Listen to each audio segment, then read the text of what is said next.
पूस की अंधेरी रात, आकाश पर तारे भी ठिठुरते हुए मालूम होते थे। हल्कू अपने खेत के किनारे ऊख के पत्तों की एक छतरी के नीचे बांस के खटोले पर अपनी पुरानी गाड़ी की चादर ओढ़े पड़ा कांप रहा था। खाट के नीचे उसका संगी कुत्ता जबरा पेट में मुंह डाले सर्दी से कूं कूं कर रहा था।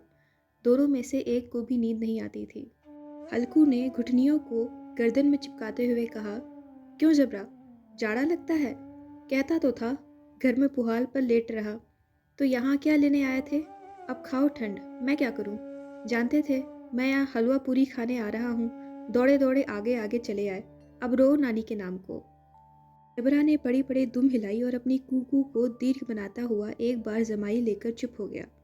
उसकी श्वान बुद्धि ने शायद ताड़ लिया, स्वामी को मेरी कूकू से नींद नहीं आ रही है।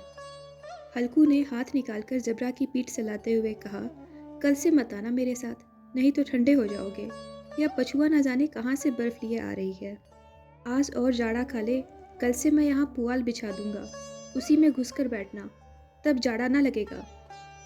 जबरा ने अपने पंजे उसकी घुटनियों पर रख दिए और उसके मुंह के पास अपना मुंह ले गया।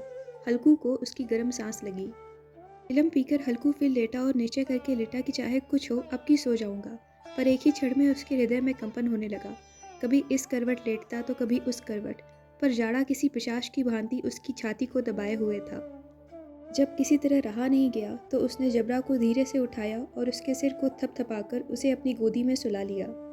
कुत्ते के देह से जाने कैसी दुर्गंध आ रही थी, पर वह उसे अपनी गोद से लिपटाए हुए ऐसे सुख का अनुभव कर रहा था जो इधर महीनों से उसे ना मिला था। जबरा शायद समझ रहा था कि स्वर्ग यही है, और हल्कू की पवित्र आत्मा में तो उस कुत्ते के प्रति घृणा की गंध तक न थी। अपने किसी अभिन्न मित्र या भाई को भी वह इतनी तत्परता से गले लगाता नहीं। इस अनोखी मैत्री ने जैसे उसकी आत्मा के सब द्वार खोल दिए थे और उसका एक एक अणु प्रकाश से चमक रहा था। सहसा जबरा ने किसी जानवर की आहट पाई। इस विशेष आत्मीयता ने उसमें एक नई स्फूर्ति पैदा कर दी थी, जो हवा के ठंडे झोंकों को तुच्छ समझती थी। वह झपट कर उठा और छतरी से बाहर आकर भूंकने लगा। हार में चारों तरफ दौड़ दौड़ कर भूंकता रहा।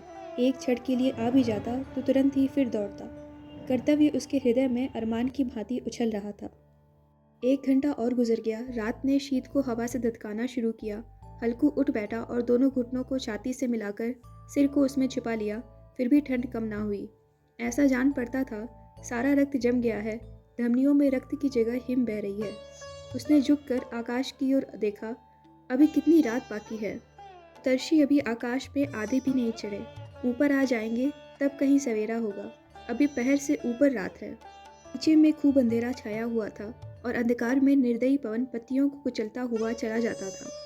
वृक्षों से ओस की बूंदें टप टप नीचे टपक रही थीं। हल्कू ने आग जमीन पर रख दी और पत्तियां बटोरने लगा। जरा देर में पत्तियों का ढेर लग गया।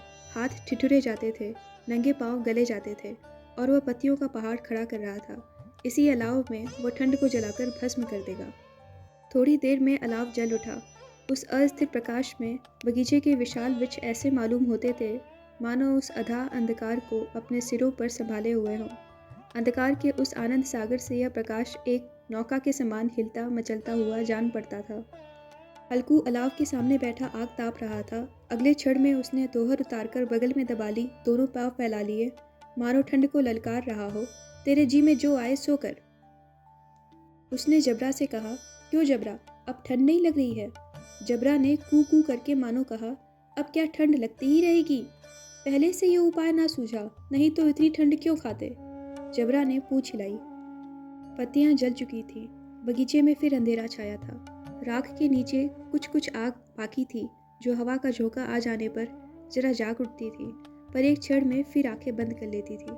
हल्कू ने फिर चादर ओढ़ ली और गर्म राख के पास बैठा हुआ एक गीत गुनगुनाने लगा। उसके बदन में गर्मी आ गई थी, पर जो जो शीत बढ़ती जाती थी उसे आलस से दबाए लेता था।